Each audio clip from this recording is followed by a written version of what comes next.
Hello and welcome to Bend the Knee, a Song of Ice and Fire podcast. I am Sir Matt, the Bud Knight, Lord of the White Castle. And I am Sir Ezra, the unwatchful, hater of pike and picker of bones. Friends, today we are into Fire and Blood, Heirs of the Dragon, a question of succession. Wow, I've got all kinds of questions, and all of them have to do with succession. Yeah, there's plenty of them to be asked, I guess, right?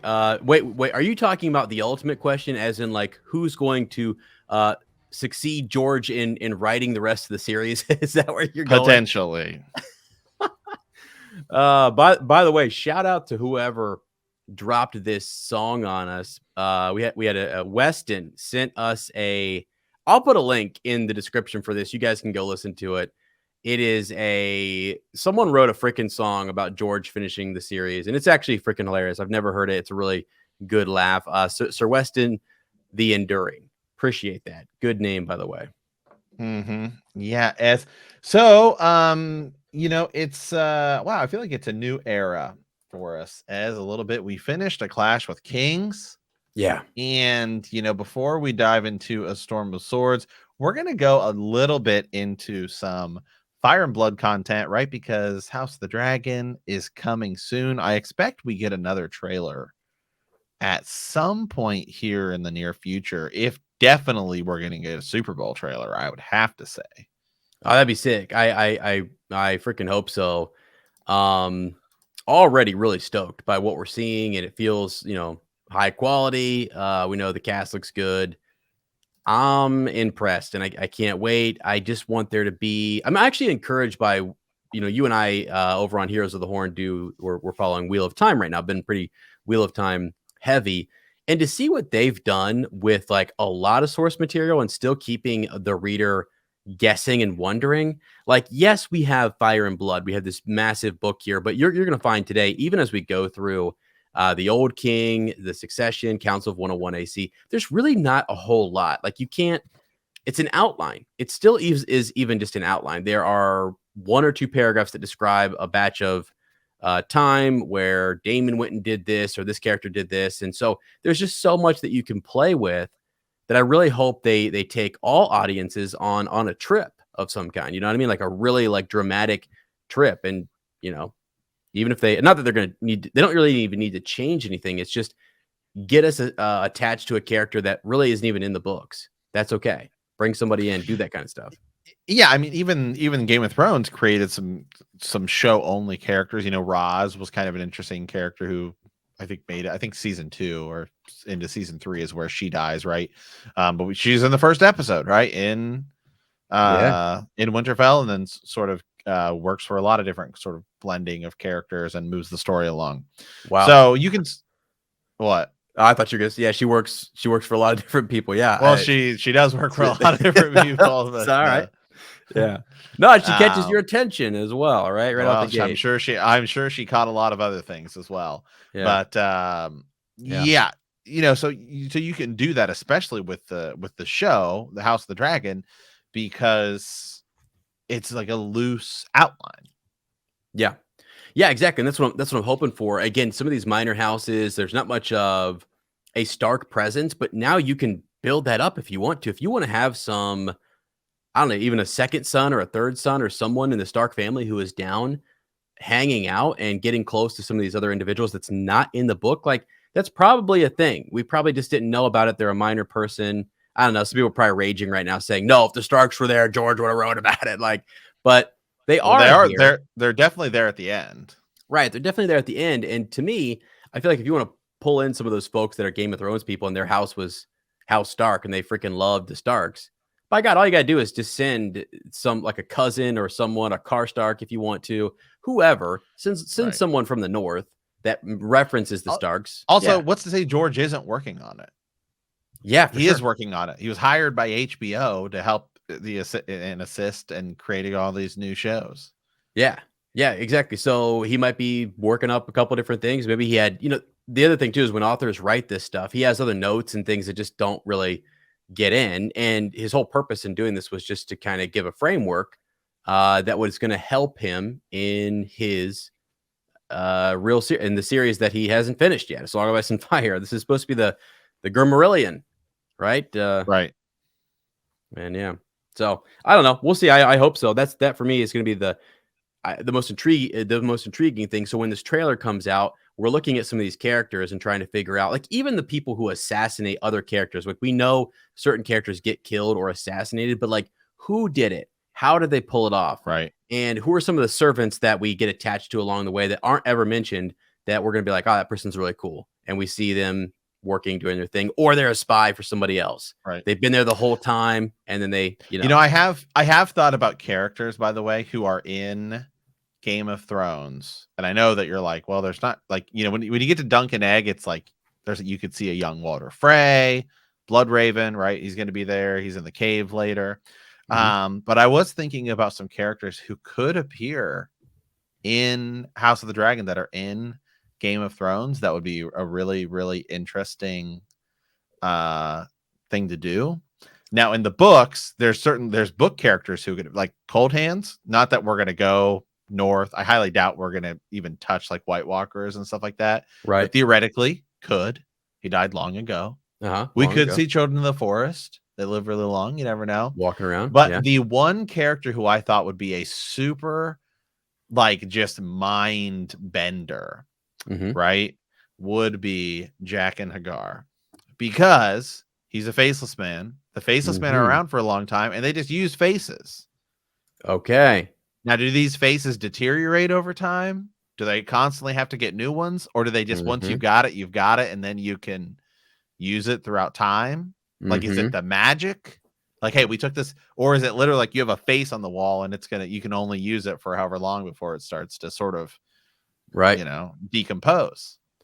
Right. Still a bit of a mystery, as to how all of that, kind of works. That would be, I think crazy. Because it's never specifically said that there's faceless men used, but there's so many assassinations that I think the possibility of some faceless men assassinations in the Dance of the Dragon definitely exist. You're talking about extremely wealthy people who are having people assassinate each other. Right.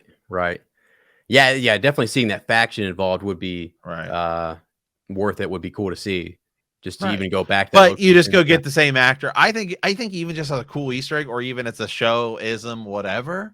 That'd be cool. I think it would be cool. It would definitely be something that if you wanted to, like, really get people talking on the internet, like, what? I mean, dude, all he has to do is be an extra standing. All he has to do is be standing behind someone, and you're like, because then it's kind of cool. Because then it's kind of cool too for the people who didn't watch Game of Thrones but are watching House of the Dragon to start, and so the people who are watching Game of Thrones are like, oh, somebody's about to die. Right. Because you see it, you're like, oh, some dude's definitely about to die. Right. But I think it could be cool. There's not really many others. Maybe Quaithe. Yeah, I would just in theory. Maybe.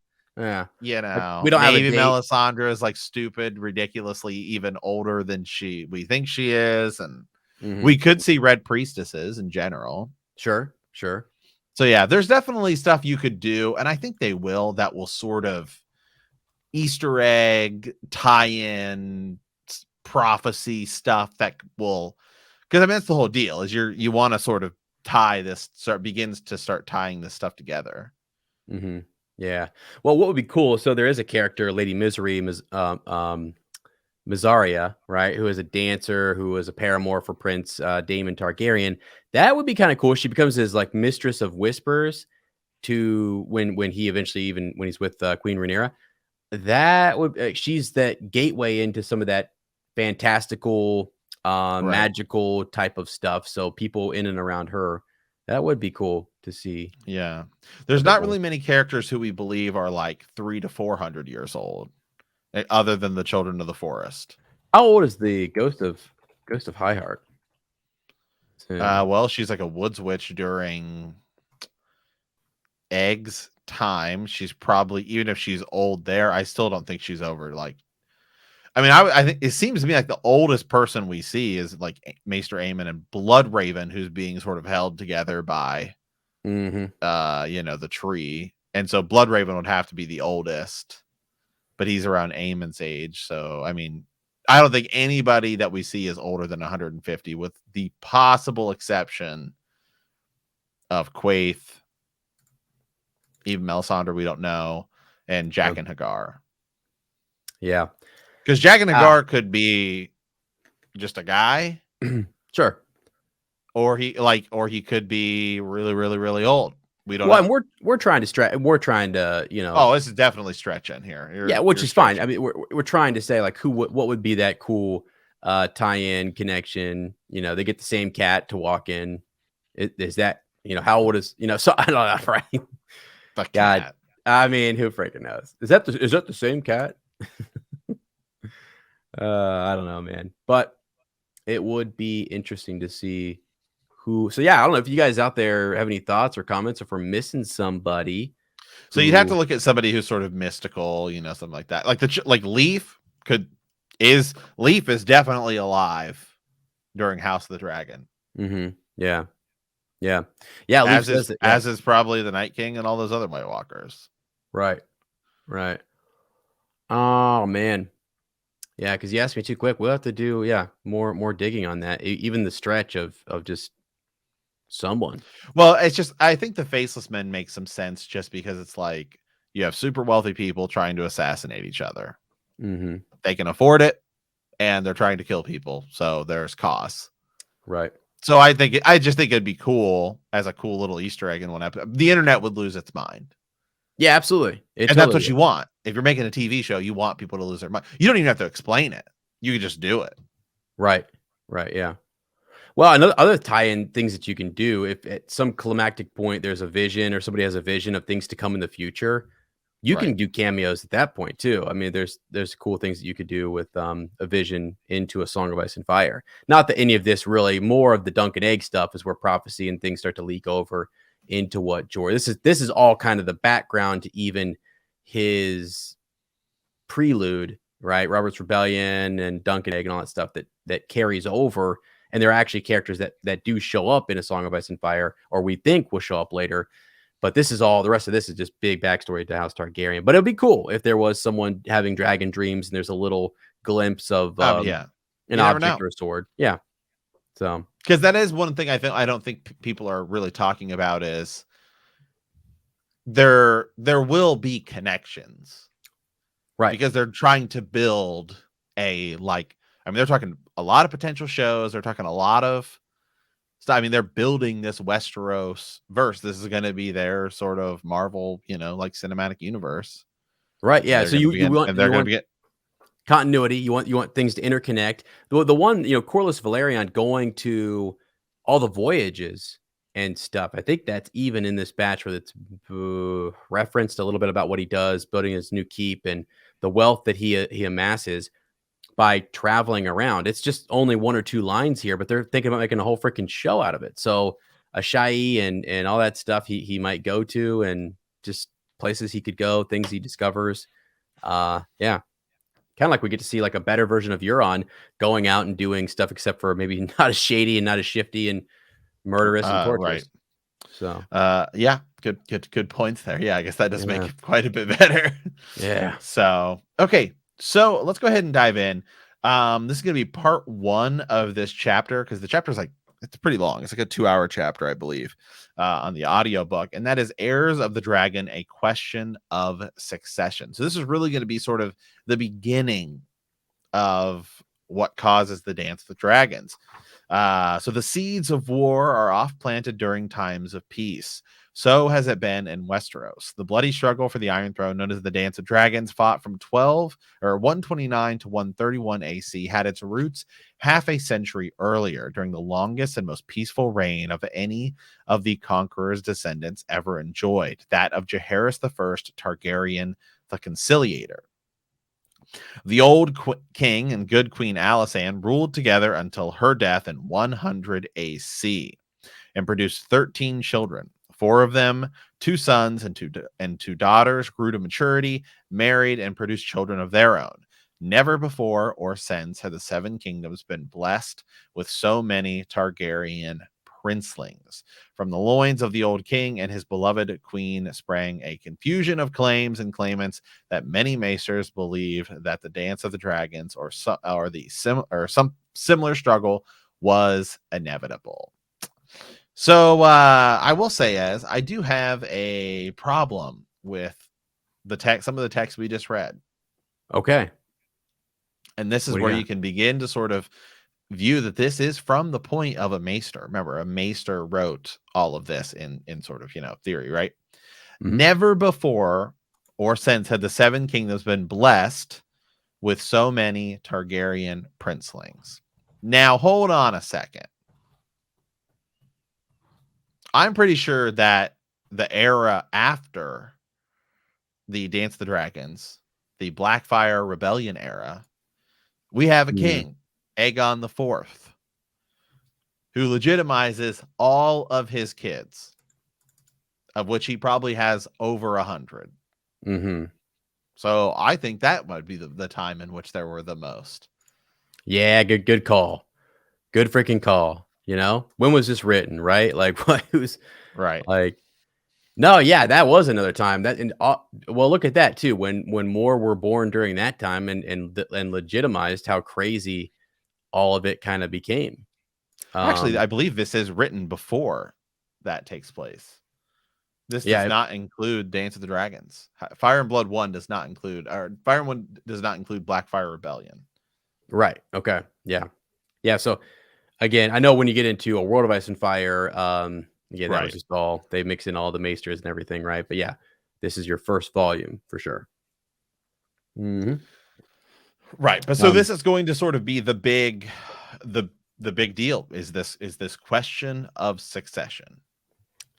yeah, exactly. And so let's just go over real quickly. So we're talking about the old king. Things are set up here with him. And dude, I just found an absolutely massive family tree. Someone has put all of it together. Like this is what I Yeah, go freaking ahead. Go ahead. Yeah. the Yeah, deep show it. cuts here. Yeah, let me go ahead and share my screen and then I'll send you a link to this as well because it is a lot to track and follow. And the whole problem that we have, there were so many claimants, right? There's so many claimants that it's hard to know once the old king. Oh my goodness. Wow, there we go, as wow, I get like the old Matrix situation showing up there. Can you see this now? This is Yes. some of this. Okay. So again, I just found I'll try to find you send you a link. I literally, as you were talking, pulled this up, but you can see the old king right here in the center of this, and he's married to good Queen Alysanne, right? Both dying of old age. And you can go down and look and see the sons that they had, all of their other children, some that didn't make it, you know, killed in a horse race, died of an illness, died Sorry. I think and I so found a on. better I think I found a better one. Yeah, give it to me. Yeah, this one, by the way, is overwhelming, and there's like literally tons and tons of stuff Mhm. on it, and it's got all sorts of notes. Oh, that's a great one. That's great. Yeah, this is actually the one that we're used to seeing right here, and this is a simplified version that is. So what Matt has pulled up here is the old king. There we go. And yep, good Queen Allison, and then it's just going to move you right down to Viserys. Um, so yeah, but the point is here when we start off, Viserys is his grandson, and or let's see, it's actually his son's son. Yeah, yeah, son. So his sons, Jaehaerys' sons, they don't live, man. So let me read the part where it talks about that. Let's see. But the stone began to crack in 92 AC when Aemon, Prince of Dragonstone, was slain on Tarth by a Myrish crossbow bolt loosed at the man beside him. The king and queen mourned his loss and the realm with them, but no man was more bereaved than Prince Balon, who went at once to Tarth and avenged his brother by driving them into the sea. On his return to King's Landing, Balon was hailed as a hero by the cheering crowds and embraced by his father, the king, who named him Prince of Dragonstone. So now the younger brother, Balon, has stepped up. And okay, that's all good and well, right? Until let's skip on down here. he ends up dying. So he ends up dying. Actually, there was still a kind of a debate at this point as to whether or not it would be him, or would it be, let me go back here. Would it be Aemon's children, right? Right. So that's kind of the idea. Is that like, who do you go to? Is it the first son's children, or does it go to the brother next up? And that's kind of the issue that we get into. And then you get into an issue of, is it the female line, or is it going to be the male line that we're going to kind of give priority to?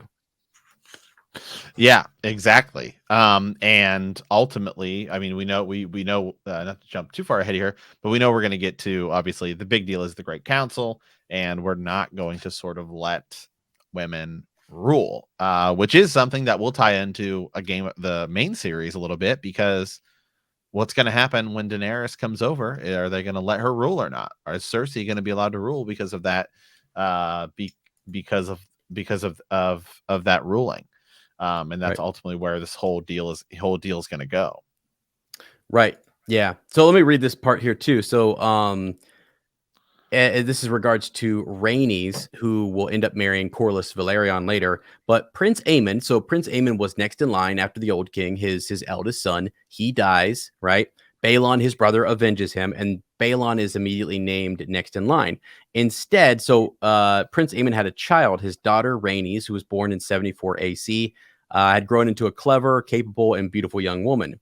In 90 AC, at the age of 16, she had wed the king's admiral and master of ships, Corlys of House Velaryon, Lord of the Tides, known as the Sea Snake after the most famous of his many ships. Moreover, Princess Rhaenys was with child when her father died. So by granting Dragonstone to Prince Balon, King Jaehaerys was not only passing over Rhaenys, but also possibly passing over her unborn son.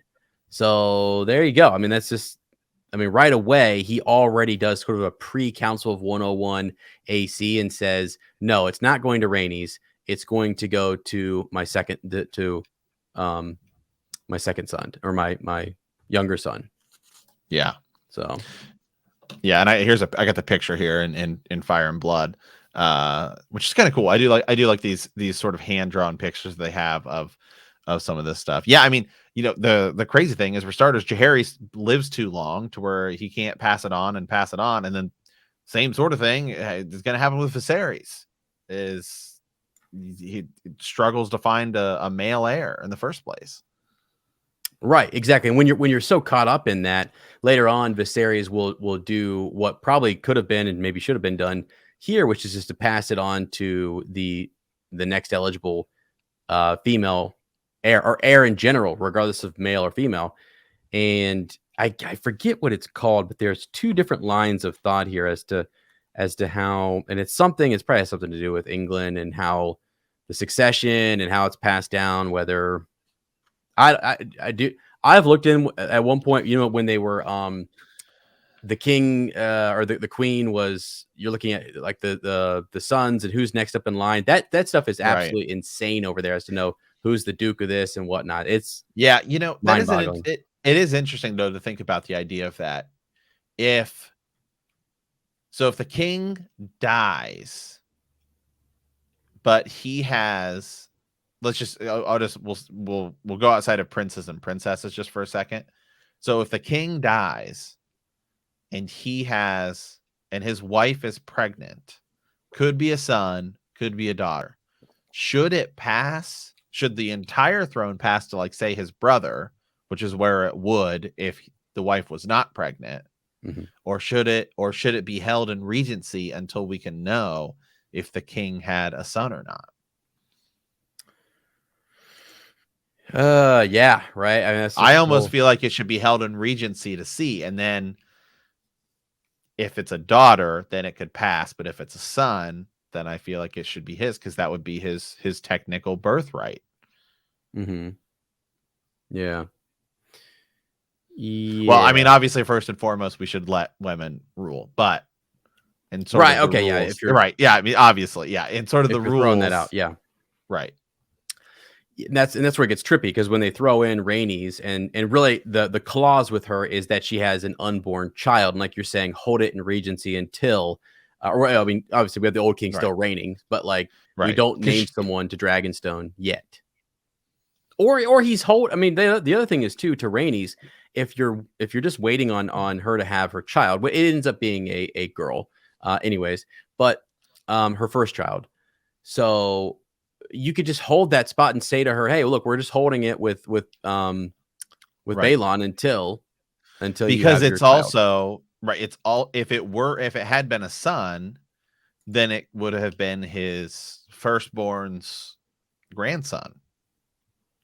Yes, exactly, exactly. And that is what Corlys is kind of saying, that we should wait on. So it ends up being Laena Valerion. So Rhaenys has Laena Valerion first, and then has Laenor later on, and we know that he will actually have a claim later when it comes down between him and Viserys, but he's like 5 years old, and Viserys is more capable.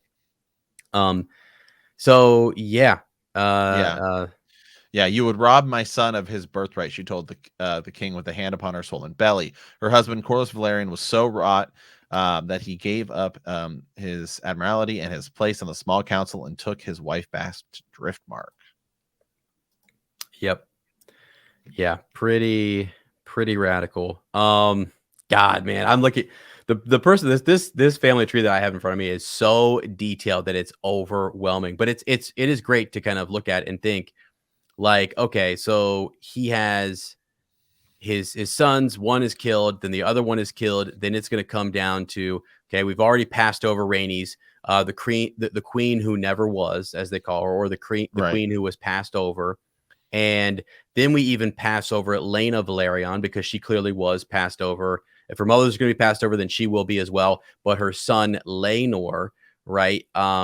He would then be, let's see, the great grandson of Jaehaerys, and then you have Viserys, who is just a grandson, right? So Right.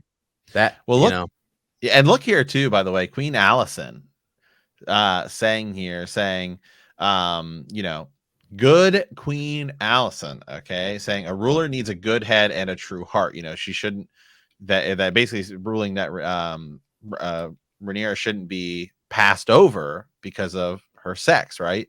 A is not essential, yeah, right? If your grace truly believes that women lack the wit to rule, plainly, you have no further need of me. And thus, Queen Alicent departed King's Landing and flew to Dragonstone, where she remained for 2 years. right, Right. yeah, And then it says they reconcile and come back, but they never reached accord on succession. When she dies in 100 AC at the age of 4 and 60, still insisting that her granddaughter Rhaenys and her children had been unfairly cheated of their rights. mm-hmm. Yeah. Yeah, so she's upset with it, and a big fuss is made. One thing that's interesting, the old king, though, he actually goes back and says that, look, when you go back to Aegon the Conqueror, it was he who ruled and not his sisters necessarily, even though he ruled with his sister wives, and they were queens. But when he dies, it doesn't necessarily go to Visenya. Right. It passes down to his son. So yeah, I think the old king was trying to say, that's where I'm getting this from. I'm just trying to continue on here. And then Allison is like, yeah, this is not And the other thing is necessary. it seems like there's no seniority either, because is Amy's older than Magor? Yeah, he's the eldest, I think. Well, because it's also because Rhaenyra is older than, no, other way around, sorry, than Visenya. Visenya is older Is than older. Yeah. right. So even though it's Rhaenys. his older sister, it's about the which boy is older. Mm-hmm. See, they just make these rules up as they go. Yeah. Yeah, man. I mean, yeah, that's also kind of a weird one, right? Aegon has, going back to the Conqueror, he's got two wives, and he has two different Magor and Aenys. I mean, This is kind why you of, need a clear path of succession. it's kind of weird when you have multiple wives, you know, makes it tough. Right. And the Makes it one tough. wife is older than the other, but then their kids are flipped. And Right. technically, yeah, could be bastards. You go Yeah, back and you man. look at that, there might be The whole thing sprung from a bastard line. Rainey's was having, intercourse with all sorts of, individuals. So it's Right. hinted at, anyways. It's hinted at. Yeah. So yeah, it's a mess. It's an absolute mess. And Queen Allison just doesn't really kind of wants to throw out. I think she wants to simplify things. I don't know if it would make it more confusing or not, because then you even get into like some of their children, and you get into the sisters of Balon and Aemon, or Aemon and Balon, Right. Jaehaerys' sons, and then their Well, sisters. You start well looking there. later on they just choose egg. They just choose them. Yeah, yeah, they hold these councils, right? I mean, that's sort of what, and that is what Jaehaerys ultimately will do later on, is to call a great council, because he's just so, there's so many different people that have a claim, that the best thing to do would be, because let me So find in this is here. so this isn't even a monarchy anymore. Yeah. It's like a representative democracy, except you don't get to choose who represents you. Right, right. Okay. Let me look at this. So okay, Jaehaerys, the old king, he has. We're not going to mention the sons that die, but he's got Aegon. Well, I'll mention him. Aegon dies. Daenerys dies. Aemon, his first son, is killed. Balon ends up dying. He does have someone, a septa, a daughter who's a septa. She dies. Archmaester Vagon is still alive. That's the Archmaester who will come back. He's called Archmaester Vagon the Dragonless, and that is Jaehaerys' son, kind of a bookish individual, and he's the one who helps his father come up with this idea to call a council. You have Dela, who died in childbirth. You have Sarah, or Sarah, who became a famed Lysini sex worker, if you will. You have, who else? Is that it? Yeah, the rest of them die, I believe. Some suicide, died in childbirth, and then killed in a horse race. So left over is really just Archmaester Vagon and Sarah, or Sarah. I don't know how you say it. Those are the kind of two leftover children that he has, and neither one of them have legitimate children. So the individuals who were left over, as we said, Rhaenys was a grandchild.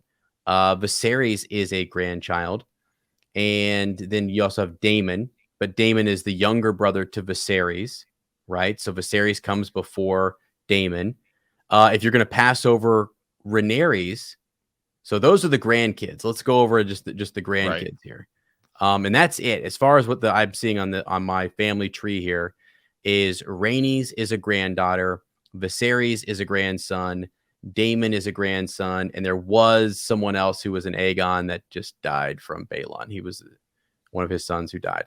But only 3 grandkids, and it's Rhaenys, who's passed over, Viserys, who ultimately is selected as the king, and then his brother Daemon. Left over, then, Viserys will have, as you said, Matt, we're going to get to all this later, which is like he has Rhaenyra, and then he has Alicent and him get married, and they have their whole batch of kids. But Rhaenys just has Laenor. So really, those 2 big contenders will be Laenor, the great grandson, and then Viserys, the grandson. So it's a freaking mess. Sorry. No, and it only gets more crazy from here. Mm-hmm. I mean, the problem is that Jaehaerys lives too long.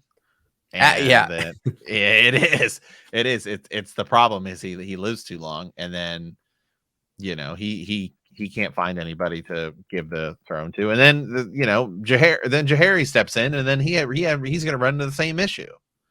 Who Yep. succeeds after me, and then a civil war breaks out. Right. Right. And actually, let's talk real quick just about, from the book, I'm going to read to you guys. This is what it says in 101 AC. So 101 AC is known as this council, and it starts in the beginning of 101 AC when Prince Balon complained of that stitch in his side. He was hunting in the Kingswood, find out he's got like a burst belly. He's got some internal issues, and he dies in his bedchamber. He was he was hand of the king at the time. And Mr. Runts, Renster, Runsitter. Runster, I Yeah. think. Yeah, is the one who comes and checks him out and tries to figure out what happened. Burst belly. Balon had sired 3 sons by his sister Alyssa. 2 Viserys and Daemon still lived. So those are the 2 sons from Balon. And then going back to Aemon, we know he has Rhaenys. So this is the setup here. Laenor Valerion was who Rhaenys put forward. Again, she's pushing him forward, saying, "Hey, now that Balon has died, we're going to push him forward. The old king, is still the freaking king. Who is going to be next up at Dragonstone?" So she's pushing her son Laenor forward. Laenor Valerian was male and could claim descent from Jacaerys' eldest son, whilst Balon's boys were descended from the younger. Moreover, King Jaehaerys still had one surviving son, Vagon, who was that archmaester at the Citadel, holder of the ring and rod and mask of yellow gold. And he's known as Vagon the Dragonless. So again, he's the one who comes in and says, "All right, Pops, here's what we're doing. We need to call a council." And so, yeah, they call this freaking council and they hold it at Harrenhal, right? I think. Harrenhal. Yeah. Does it say? Yeah. So they Where's the that High at? Septon the High Septon came from Old Town to bless the assembly. Merchants and tradesmen descended upon Harrenhal by the hundreds. Hedge knights, free riders came in hopes of finding just jobs. Cut purses came seeking coin. Women and young girls came seeking husbands. So they get all of these people involved. It was really, I think, a time where everyone could just come, pitch, throw their weight around, if you will. And Harrenhal supposedly was the only keep that could house all of these different lords. Right, which is why the tourney at Harrenhal happens there later, because it's such a central location, and it's in a big place where everybody can come. It is, I think, also some because it's so in the center of Westeros. Right. Exactly. And I should mention another reason this was getting to the point where the king wanted to hold this council was because you had Corlys Valerion, who is the he's sort of that master of ships, and he's the admiral of the fleet, and he's amassing his forces in support of his son Laenor. And then you had Daemon, who is fired up, who is getting all of his fellas together to back his brother Viserys. Interesting. It's all this big power grab, and each of them wants a piece of the throne. I mean, Daemon knows that if his brother gets on the throne, he's that much closer, right? That type of thing. Yes. So there's some major tension and fighting going on, and it's like, all right, we have to settle this and calm it down. That's what the old king is known for. I mean, a time of peace. And what is the you read it there, the opening line? It was, the seeds of war are oft planted during times of peace. And again, he has kept things very pacified and he's actually had a great reign and rule, but then it's brewing all of this plotting and scheming, people waiting for him to die and just kind of take over. Reminds you of the phrase a little bit too, with like Walter Frey. And there's some sort of people who speculate that some of the grandsons and great grandsons might be killing one another or trying to knock each other off just to become further up that line and take over there at the twins. But yeah, and so this whole council, I mean, tons of people show up, and there's all these different claims. You've got one here, Sarah is her name, right? Which is King Jaehaerys. Let me see here.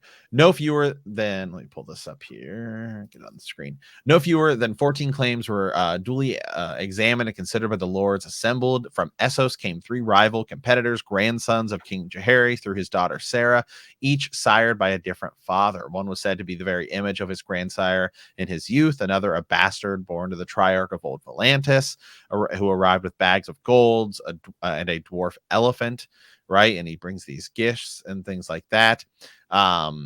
Sarah, her Princess Sarah herself, was still alive and well in Volantis and only 34 years of age. Her own claim was clearly superior to those of any of her bastard sons, although she did not choose to press it. She says she has her own kingdom over there, right? And it's like, what ends up happening over there? It's like Targaryens and Volantis. I mean, can we establish that more and see what goes on down there?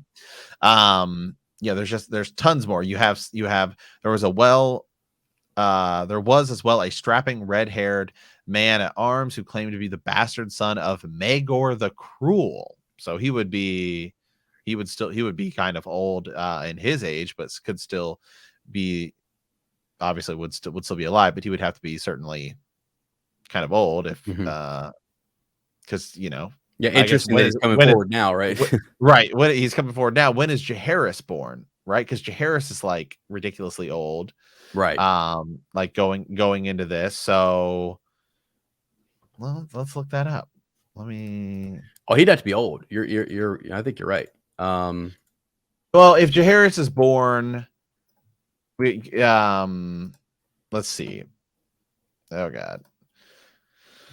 Let me zoom out on this. Jaehaerys is born in 48. No, his reign is 48 AC. He's born in 34. He dies in 103. So yeah, I mean, he could be. He could be. He would still probably be like 50, 60. mhm. I don't. I suck at math. We all know that. But nonetheless, right? It's by way of proof he brought his mother, so it'd have to be like really old, an aged innkeep's daughter who said that she had once been raped by Magor. Although they couldn't believe it, like they just don't. It's hard Right. to prove. The Great Council deliberated for 13 days. The tenuous claim of 9 lesser competitors were considered and discarded. One such, a hedge knight who put himself forward as a natural son of King Jaehaerys himself, was seized and imprisoned when the king exposed him as a liar. Was he lying? Who knows? Was he? I don't know if he was lying. Maybe old good King Jaehaerys wasn't as good as we thought.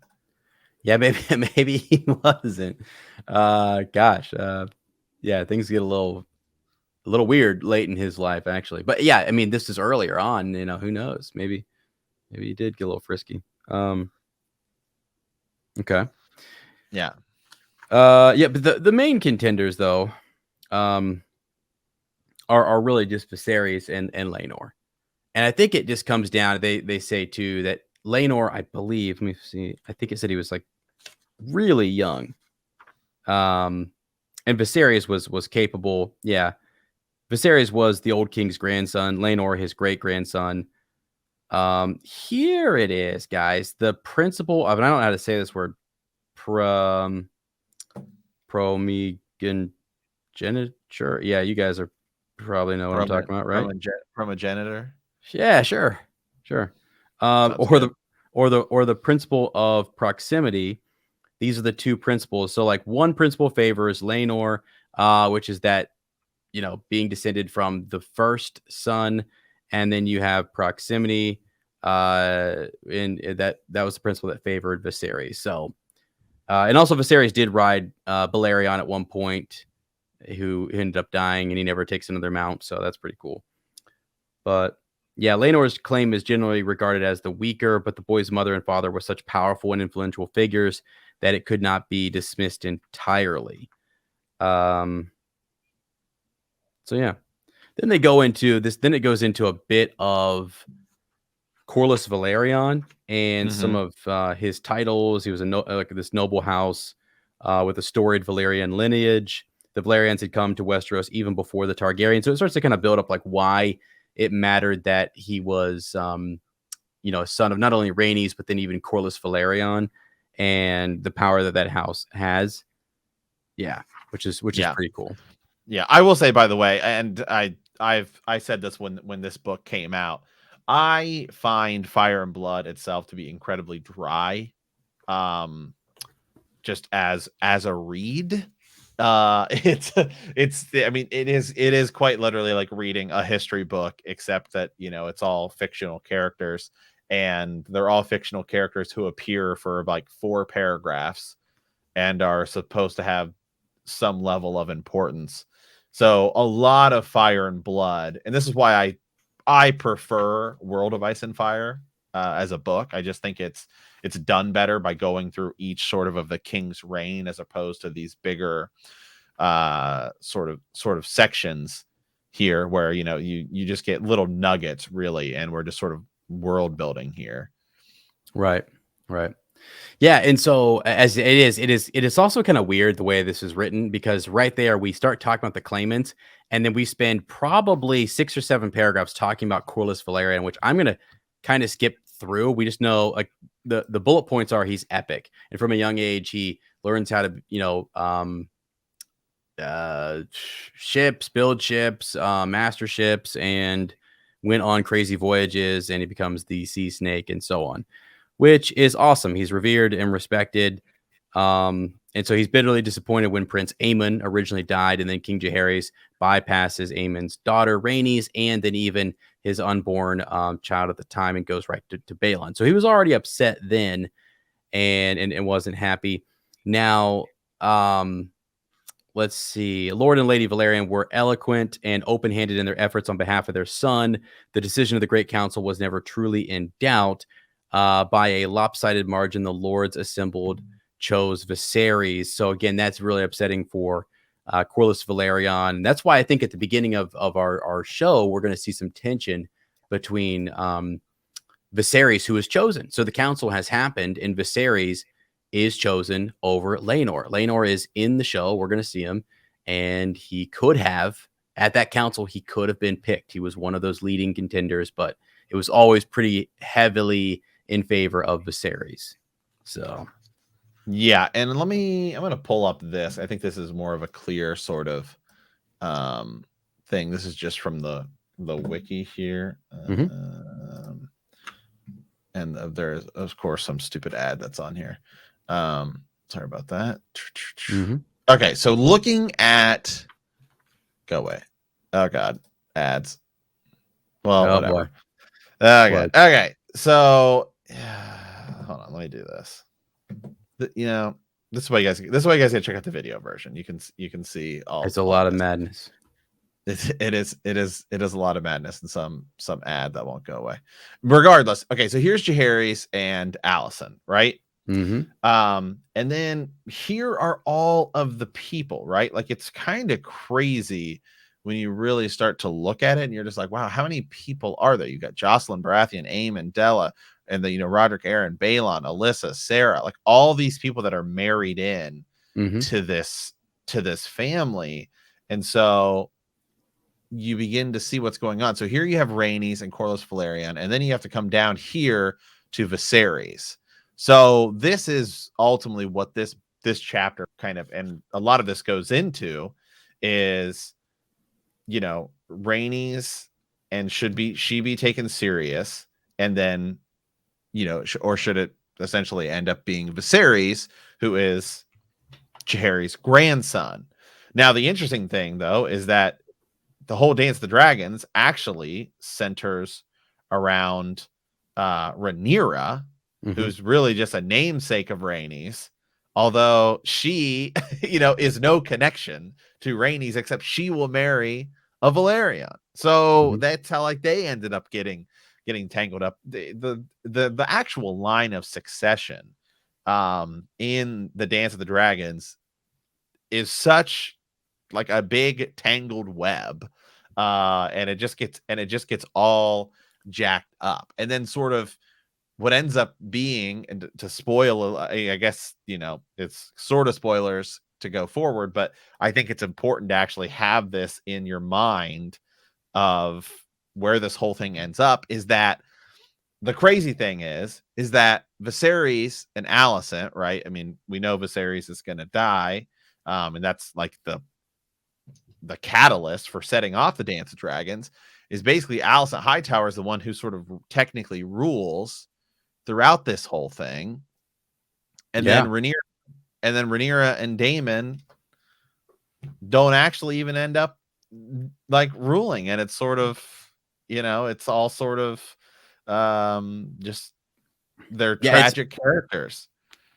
Right. It's almost like there's two knots. Like the first knot here is this council, which we come out and we say, okay, Viserys, and the dust settles. There's nothing you can do about it. Viserys is king. Corlys has to brood on it. Rhaenys is whatever. Laenor is like, hey, cool. I didn't want to be, I was like 5 when this whole thing happened. So you move on. But then you're right. Rhaenyra will be there's almost like a healing, like a band-aid that takes place there, where Rhaenyra then will go over and marry into House Valerion. So it's healed. The branch is healed, and they then now are connected to the daughter of Viserys and his, at the time, his heir to be. And that's all there is to it. Everything is good until he marries Alicent. Once he marries Alicent Hightower and has more children, here we go. Another huge knot is formed. So it is kind of crazy to think that all of this was almost done and avoided, and Rhaenyra could have just been next up, the first kind of queen, and it would have been great. We would have rolled with that, and Right. Valerion would have been happy. Corlys would have been happy. His son is there. But no, he had to go have more children. Right. with Right. the Hightowers.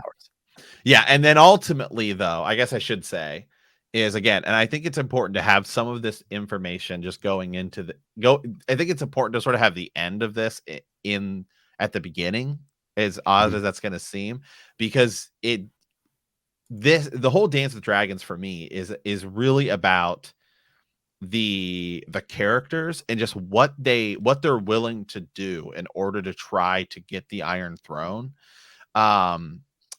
Because of the backing of the whole deal is a legitimate claim to who actually rightfully should have it.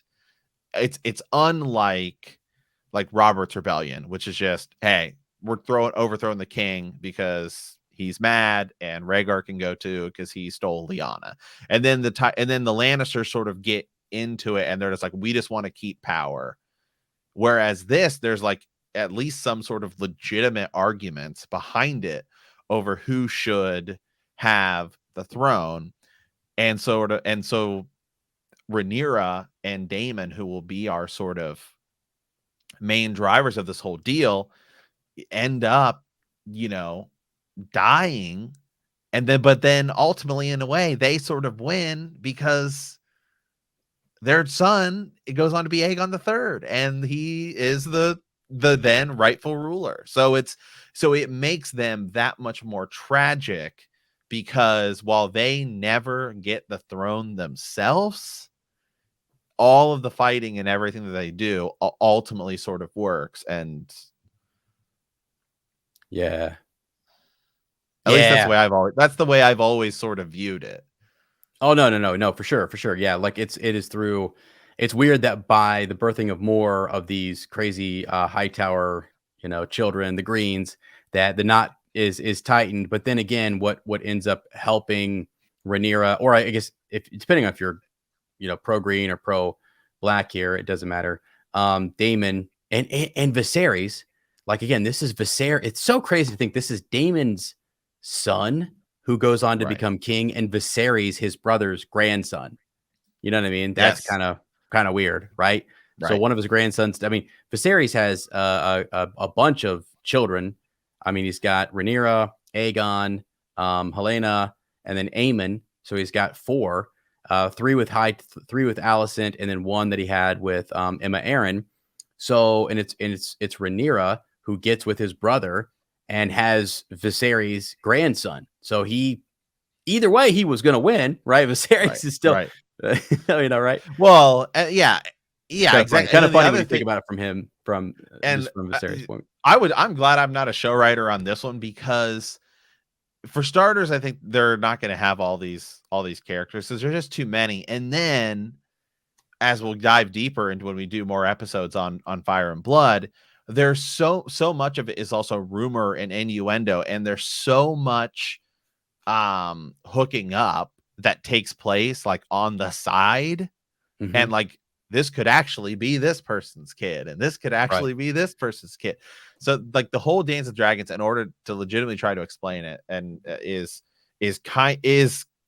a daunting task to say the least. But I think it's important to have a lot of that information forward.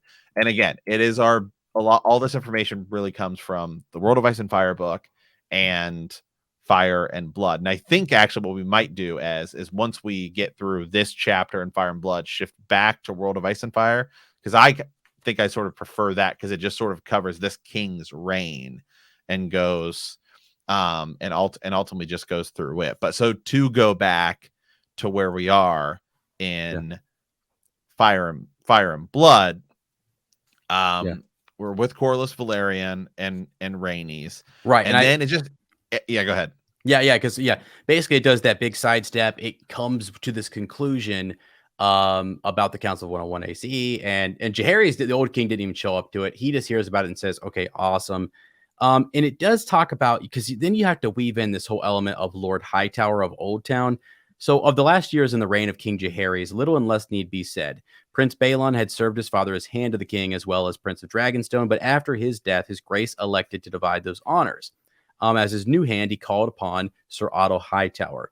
So that's cool. Sir Otto Hightower comes in here, and that's awesome. He brought with him his wife and his children, which is where we get Alicent Hightower, who became this constant companion, fetching his grace's meals. So the old king is right there with Alicent Hightower, and she becomes close. Matt has a great picture up here on the screen too, Right. just of that. And Alicent, of course, is our opposing sort of fact. I guess it depends on which side of the argument you're on. Because I do think when the show comes out, there will be fans of both the blacks and the greens. But this scene right here, as in this picture that we have in Fire and Blood, there's a lot of speculation. Yeah. Right. I know it's a little bit weird, right? It's at some point in time he starts to, confuse Alicent and thought that she was possibly Sarah or some of his, someone else, right? And yeah, this is a way in which I think the Hightowers become close. There's a reason why Alicent catches the eye of Viserys after Emma Arryn dies. That might be totally different too in the show. They may, like, the Hightowers might be involved in some sort of not, I don't want to say, maybe, I know it's implied childbirth and stuff like that in the text, but maybe poison or something else that the Hightowers are plotting to get Viserys more in line with his daughter Alicent. Just a thought, things that they could do, Well, all I know is that hey, in the year 103 AC, King Jaehaerys the First Targaryen dies in his bed as Lady Alicent is reading to him from Septon Barth's Unnatural Histories. Okay, he was basically 96 when he dies. Okay, and then the next thing you know is we're gonna get there. Lady Emma of House Arryn herself, she suffers several miscarriages, and then she dies. Yeah, exactly. And so this is where Alicent, her being around the old king mattered. And her father being the hand, and that family being in a position of power, it will be easy to kind of catch Viserys' eye, right? It's easy for him to say, okay, he wasn't really interested in anyone at the time, and he's a couple of different quarters are pushed forward as like, hey, consider this person, etc. But it's Alicent Hightower ultimately who will catch his eye, and he goes on to have children with her. But and again, that's coming up later, where once Viserys is in power, he for a long while he actually names his daughter. Even after Alicent, he says no, she's before. I think even when Alicent has children, he's still naming Rhaenyra his heir and saying that. So, I think that's coming up in the next time. But that's kind of. And I think you can, and I think you can even say there's some questionable things about Viserys' death. Oh, absolutely. And guess who's also involved in it? Alicent Hightower. The Hightowers, man. I totally think it's like a takeover. They're definitely coming in here and plotting and scheming. They got to make them sort of sinister or plotting, scheming, or bring them in super innocent and awesome, make them likable, and then do what Game of Thrones did, which was give us a character where we're like, oh, they're awesome. And then next thing you know, like, wait, what are they? Did they kill the king? I thought they were the good. That's what Game of Thrones does. Who's the good guy? Who's the bad guy? There are neither. They're all just plotting and scheming. It's the Game of Thrones. It just happens to be the House of the Dragon, Fire and Blood situation version, right, of that. So. Yeah, absolutely. So Fire and Blood continues. We'll continue on here, and this is where we start to get into King Viserys' sort of rule here.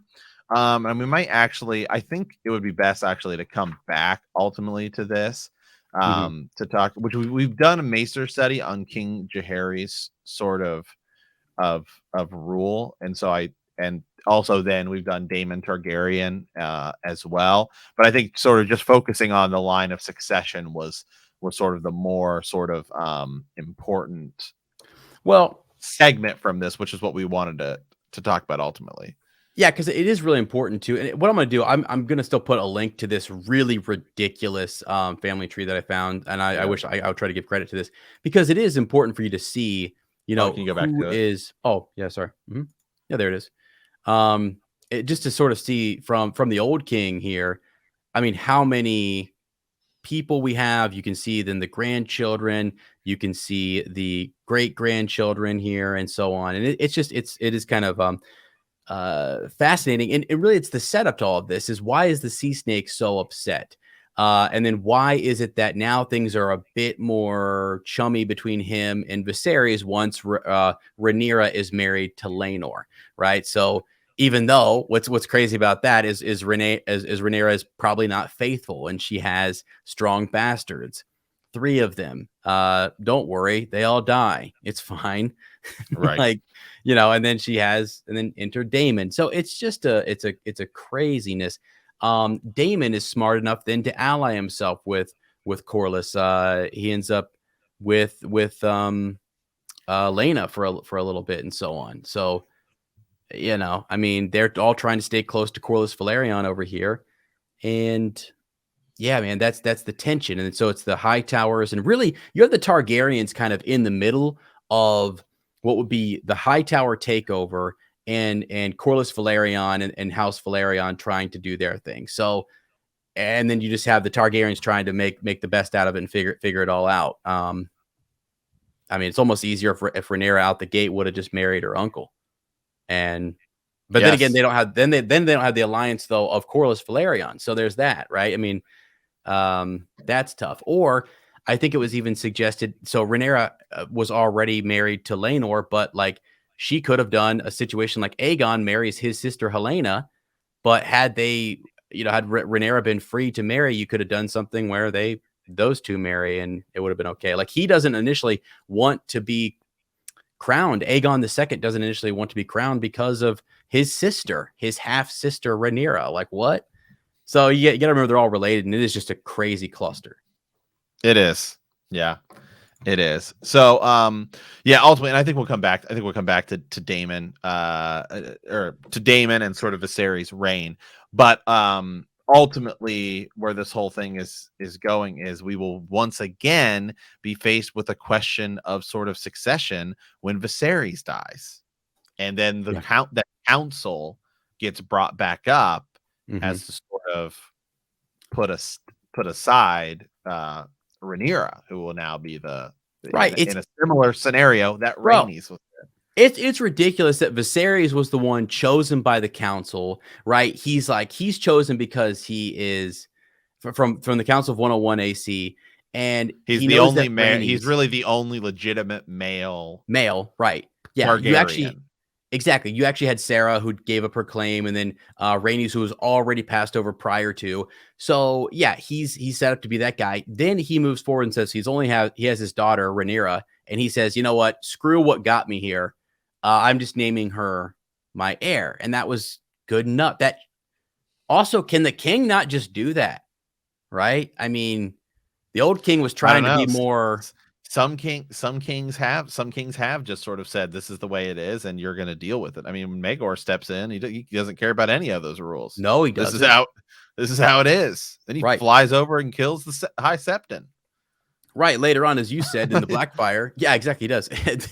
In the Blackfire Rebellion, you have like, well, who has the right sword? Well, who looks more dashing? Who was more bookish? Who's a bastard? Who's not a bastard? We're all bastards, by God. I mean, but like, this is crazy. It's just nuts, man. So yeah, it's cool to see how they're gonna do it. It'll be cool to see how the show plays up on all of this. I hope it's just like little hidden gems, and you gotta watch every line that everybody says, and the dialogue is rich and there's plotting and scheming and backstabbing that you don't see coming, that even we don't see coming. That is what I'm hoping for out of the show, is to really play some of this up. Because I mean, Rhaenyra is cheating on Laenor, that's hinted at. Like, people are cheating on each other left and right and scheming and plotting. It's nuts. It's a freaking Yeah. nuts time. Yeah. Okay. Perfect. Well, I think that's a good place to stop for today. And then this chapter itself might be like a 3-parter, just It's because huge.